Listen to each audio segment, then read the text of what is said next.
The Pacific's vibrant youth population represents a wealth of opportunity, but more needs to be done to ensure responsive youth development in the region. A clear message emerging from the recent high-level dialogue on nurturing a resilient generation of future Pacific leaders in Alofi Niue. The dialogue was held during the Pacific Community SPC's 9th Governing Body Conference in early November and was facilitated by the organization's Director General, Dr. Colin Tukuitonga. Young people can only make their communities more productive, more creative and more resilient if they have the opportunity and are supported to become better educated, to be healthier, to fully express their voices and to engage in useful work. So, ladies and gentlemen, honourable ministers, this dialogue is about how we can move forwards. It's not a question of whether we should, but how we take meaningful steps to make a difference.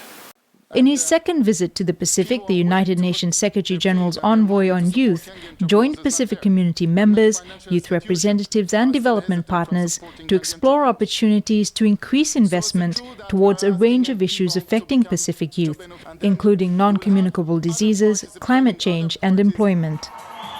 Over half of the Pacific region's 10 million people are under the age of 25, of which an alarming 23% are unemployed. Among the 21 recommendations, member countries and territories agreed that a focus on youth would become a standing agenda item at SPC's governing body meetings. The Pacific Youth Development Framework 2014 to 2023, coordinated by SPC and the Pacific Youth Council, was also recognized as the regional approach to youth-centered development in the Pacific.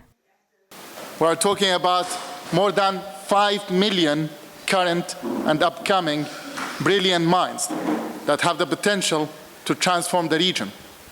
And as the world is switching gears to the implementation of the Sustainable Development Goals, the United Nations is committed to put young people at the center, because we realize that achieving the Sustainable Development Goals require the full participation of half of the world's population, young people. As the vision outlined in the framework reads, the world needs a sustainable Pacific where all young people are safe, respected, empowered, and resilient. Doing this, I'm planning to work closely with the Secretariat of the Pacific Community and the Pacific Youth Council as member organizations to mobilize and support young people from the region towards achieving the SDGs.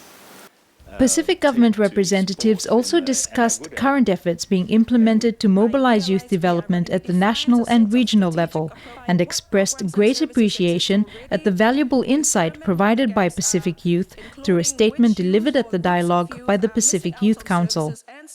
Young people are sometimes put into groupings and labelled by society with rather negative connotations, like NEET, not in education, employment or training. These types of labels do not incite pride or hope.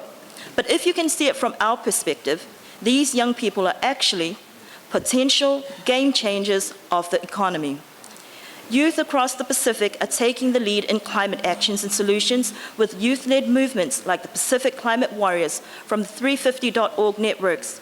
350 Pacific is pushing youth from the Pacific to call on world leaders at COP21 and beyond to act on climate. So we respect our elders, our culture, traditions and ways. But we also need to step up and use our voice, not only as the leaders of tomorrow, but as your partners today.